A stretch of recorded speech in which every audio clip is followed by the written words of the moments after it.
Hello again. I am going to talk about New Year scaries. It's literally the 14th of January, but people on TikTok keep saying that the year of the horse hasn't technically started yet and we're still in the shedding season, so I feel like I can get away with being a tad late to this. So, I started this year off differently because honestly I was so paranoid and I didn't want to take any risks. Adding context to that statement, basically, this new year was the first new year that I celebrated with others, or the first that I had actually felt happy and not alone for a while. Like, I feel like the other New Years for a few years in a row, I just spent them alone and kind of sad or not really feeling it kind of thing. Like, my younger siblings would be hanging out with their friends and celebrating with their friends. So I would always watch the fireworks on TV, like the BBC fireworks with my parents and my siblings when they were younger. But obviously, as we grew up, they got social lives and I didn't. So, and then I got really, really bored of watching the BBC fireworks, and also just they were so disappointing. And yeah, I wanted something different. So then I started spending New Year's by myself, and one year I made a mood board. I think it was 2023 going into 2024. I made a mood board on New Year's Eve and I felt really good, really happy. I truly believed that this vision board and these Pinterest pictures were going to fix everything in my life. Like, I felt this in my soul. I was like, everything's going to change, this mood board's going to come true, and then none of it did, and my year was kind of average. But because I had thought it was going to be amazing, it felt worse because it was so disappointing. So last New Year's, I was like, okay, that approach clearly did not work. So maybe these manifesting experts that always talk about detaching and act like it's already done, maybe they're onto something. So I decided that I was going to treat New Year's like any other night. I coloured in my colouring book, I watched a TV show, and I went to bed at 11 because honestly I was tired and over it. And then, drumroll please, 2025 was probably one of the worst years of my life. So this time, I was like, okay, I am not doing that again. I heard about the grape thing, where you eat 12 grapes, and I heard to do it under a table, so I was like, okay, I'm going to eat 12 grapes under a table on, New Year's. I honestly don't think I can get through to you how extremely seriously I took that, and still am now. I told my sister I was doing it, and I expected her to laugh because honestly she's just the type of person who just doesn't do stuff like that. But she was like, F it, I'll do it too, cool, let's do it. So I wrote down my 12 wishes before, because I had heard that the 12 grapes is 12 wishes and you're supposed to eat one at each bong, but I ate really slowly, but whatever. They're still coming true. So I wrote down my 12 wishes, and then me and my sister sat underneath the table and we ate our grapes. I know some people just believe that the 12 grapes are just for positivity and prosperity, but whatever they are there for, I just went into it with good, crystal clear intention, because I was not leaving it to chance. Hell no. I cannot get through to you how paranoid I was, and I was like, I need to have a good year. I just want one good year. I was drinking Prosecco and I was listening to music with my mum and my sister, and it was the first New Year's in a while that I didn't feel completely alone, and that I didn't spend it alone, and that I just felt really chill and happy. So I feel like that has to be a really good sign, and I'm hoping that I obviously started the new year off with a bang and it can only get better. I've been hearing the shedding going around on TikTok, talking about we're still shedding parts of ourselves. The new year technically hasn't started yet. We've got time, don't worry. I guess other people, I would feel this pressure to be a whole new person as soon as it was New Year. I wanted to change immediately and implement all these new habits immediately. If I didn't see the change in my life immediately or by February, I would start to feel bad and upset and guilty. The TikTok girlies honestly really came through this year because, like I said, I kept getting TikToks to say that the new year hasn't actually technically started, and this time is still for shedding those old beliefs and patterns, and this time is for reflection and really just taking your time to get those last few past versions of yourself out the way. Like, it's the last sort of clear out of the gunk, I guess. Which I love and I find really cool and amazing to like have that perspective and, you know, way of looking at things. I was always going to do this anyway. I feel like if implementing habits and failing has taught me anything, it's that slow and steady definitely does win the race, because if you just go easy on yourself, review your goals and your targets, the way you want to live, and then focus on the little things that you can change and control, then start to implement one at a time in a nice, steady pace with lots of self-love and encouragement. But seeing the TikToks just reaffirmed this idea to me even stronger and made me really happy that the other girlies were going to see these videos and hopefully be comforted and slow down a bit and realise that, hey, we don't have to change everything overnight. It doesn't make you a failure that you can't. We're all just taking this slow and steady together. And yeah, I love that for us. The New Year's scaries is a very real thing though, especially if you're reflecting on a year that perhaps wasn't the best. I think for me it's a time of hope and renewal, but it's also a time of dread, if I'm being honest, because I've been so used to telling myself things will be different this year and then things not being different. So every new year I kind of dread it because I never get a feeling of looking back with a smile and thinking, oh, what a year of great things. I always kind of look back and think, oh God, I don't think I ever want to relive a year like that again. So the anxiety comes from like not wanting to go back into the jungle, I guess, as it were, as a lack of a better word. It's going back into the deep, dark, scary jungle. I feel like the time between like Christmas and New Year acts as sort of like a safety net or like a buffer for most of us. Like, oh, we're out of our normal routine, we're seeing friends and family a lot more, which is either a bad thing or a good thing, depending on your circumstances, I guess. But like, my sister was here from university, my brother was off work, we were all together with my parents. It kind of felt like this big safety net of protection between reality and the real world and how my life normally is, I guess. I miss my sister a lot. I don't really see her that much now. I'm so proud of her, but she, you know, she's off, she's at uni, she's studying lots. And yeah, and you know, everyone's got their own lives, and I don't know, Christmas and that time is just like a time of like relaxation, hopefully, for most of us. If Christmas is a stressful time, which I guess it is as well, very sorry about that for you. But yeah, I guess it's like a time of like renewal and hope and like things to come. But then I'm also like, oh God, like I told myself last year that like I was gonna have a great year and this is gonna be my year, and then it turned out to be a crappy year. So like, what do? I don't know, just having that belief that things are gonna be okay, even though you kind of dread going back out into the world in another year. You know, you're trying to remain positive and glass half full, even though maybe you're missing your loved ones or you're struggling with motivation and you're doubting things are going to happen or worrying that your life will be the same forever. At least that's kind of what I deal with in my head.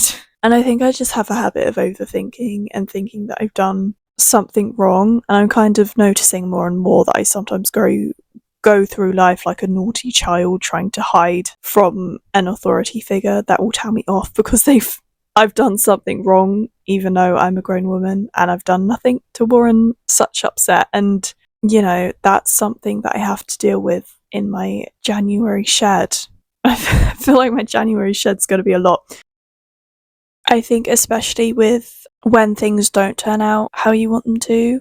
And I'm a spiritual person, so I kind of try to believe in like a good higher power, I guess, who's like got my back.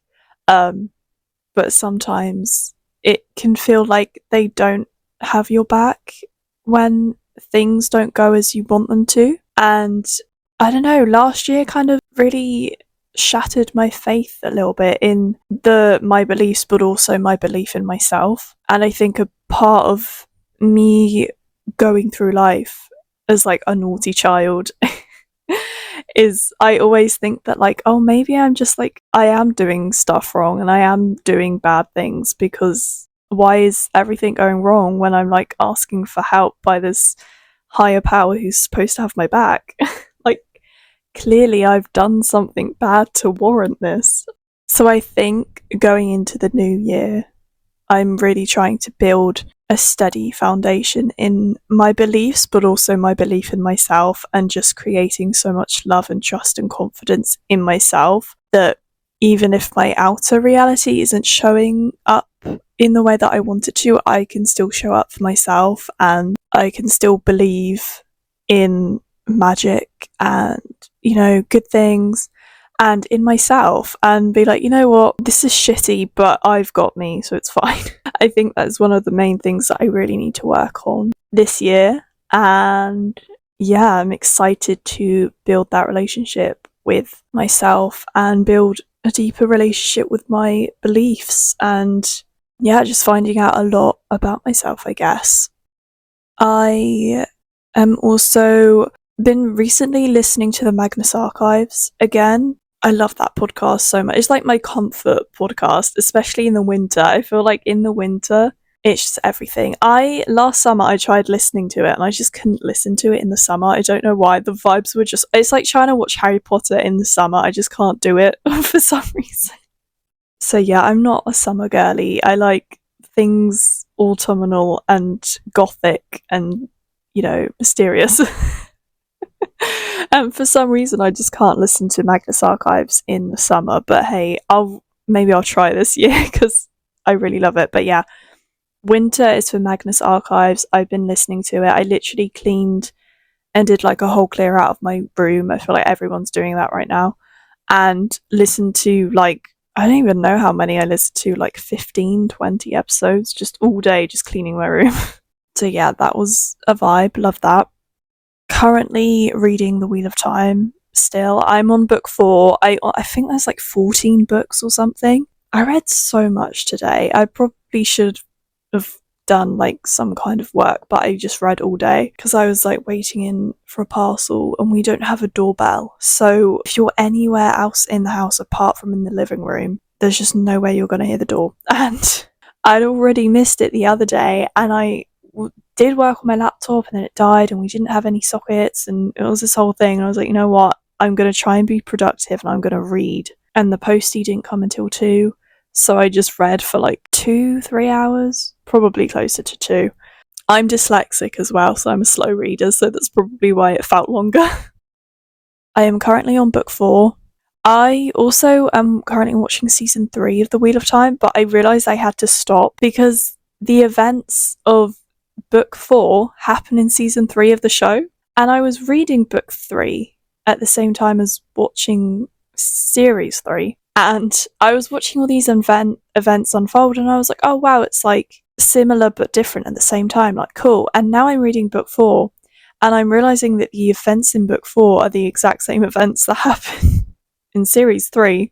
There's like a few changes, but yeah, and now I'm like, oh shoot, like I'm just kind of spoiling it for myself a bit.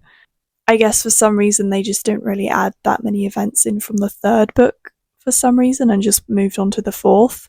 Anyways, long story short, I'm reading The Wheel of Time. I'm really enjoying it. Perrin is my favourite character. I love him so much. I feel like every time it's like Perrin's POV, I'm like, hell yeah. And then every time it changes, I'm like, oh, damn. But it's overall, I'm loving it and it's amazing. But I will forever and always be a Perrin stan. But yeah, I'm having to stop watching the series because I'm realising that the events are like the same. And I'm like, oh shoot. And I feel like I've already given myself a major spoiler for what happens to one of the characters. And I would rather read it first and then watch it, even though I was watching it side by side as I was reading book 3. I don't know. Listen. I don't know. And yeah, that's all my exciting, not so exciting life updates, I guess. I finally finished the Book of Life as well, the 3rd book in the All Souls trilogy. My favourite books trilogy of all time, probably. It's a comfort thing, okay? Like, these are my comfort books. From the very first book, I was like, this is my comfort book. I really want to watch A Discovery of Witches now because that's basically like the series was based on the books. So yeah, this new year I'm gonna watch A A Discovery of Witches. And it's probably going to be my comfort show, and then I'm probably going to... Also, I had this... Sorry, why I'm bringing this up is because I have this weird thing where I can't finish things, especially if I'm going through something. I did not... Like, I put off reading the Book of Life for so long because I was like, it's the last one in the series. I don't want to finish it. I'm going through something tough. Like, well, if I finish it, like, I'm going to have nothing else to, like, have. Like, I need some sort of comfort. I know that sounds weird. And I do this a lot. Like, and I hate ending things. Like, I'll watch a TV show and then I just won't watch the last episode for ages, and it ruins it for me because I'll wait so long that I'll just forget what's happened. So then I watch the last episode with like a bit of detachment because I'm like, well, I'm not as clued in as I was before because I've forgotten all these details, which is good and bad because it ruins it for me, but also I'm not as sad finishing it. I don't know, okay. It must be like a part of my anxiety or something, I don't know, but I like to have my comforts, I guess. And I guess last year, especially the ending of last year, I was just really struggling, and I had like 3 chapters left of this book, and I was like, I really can't finish, like I can't do it. What am I gonna have for comfort when I finish this? Even though someone on TikTok was like, there's another book after that, like there's 2 more spin-off books, and so thank you, random person on TikTok. But yeah, after I finished and like went into the new year, I was like, okay, I can, and like, you know, that old part was done and I'd like finished something and stuff. I was like, okay, now that's out of the way, and I like am feeling a bit better now that that's out of the way, I can finish this book. Which sounds so strange, but I'm sure there's like someone out there who understands, like they just can't finish things until like a difficult part of their life is like behind them, kind of thing. I also do this weird thing where like I don't want to associate a thing that I love with like a bad time of my life, so I won't watch a show, or I won't read a book, or I won't like wear a certain item of clothing because I'm like, I don't want to associate this with like that bad thing. I'm also one of those people who like, if there's like a phase of their life that which is done, they want to like throw everything out, because every time they look at everything in their life, they just they like are reminded of how they felt. And every time I think about the thing that I associate with these things, honestly kind of triggers my fight or flight, I'm not gonna lie. I can just like hear everyone listening to this like go back to therapy. There must be some sort of like weird psychology part, or not weird actually, probably very like, oh yeah, that makes sense. So yeah, I'm very like that. I'm hoping that this year is amazing and great and that I enjoy it, so I don't have to throw out all of my things at the end. Or maybe, you know what, maybe the universe just wants me to become a minimalist, so they're going to throw so many bad experiences my way so that I just get rid of everything and live my life as a minimalist. But I hope that doesn't come true, because even though I am a spiritual baddie, I'm also a very materialistic baddie, and I love my things. I felt my mum calls me a minimalist, but I think it's just because I'm very selective with the things I have. So even though I would say I'm materialistic in the fact that I love my things, I'm also trying to be very mindful with what I own. So yeah, I don't want to throw out all of my objects and little trinkets. It would be nice if I could keep some without, you know, feeling anxiety every time I look at them. But that's another thing for us to unpack in the new year, in this new year shed. I've been yapping for far too long now, so I will let you go, and I hope you have a brilliant 2026, and I hope you aren't inflicted with that same anxiety, and I hope you don't have to throw away all your things. Or maybe you want to become a minimalist, who knows. Anyways, I'm gonna go now. Bye.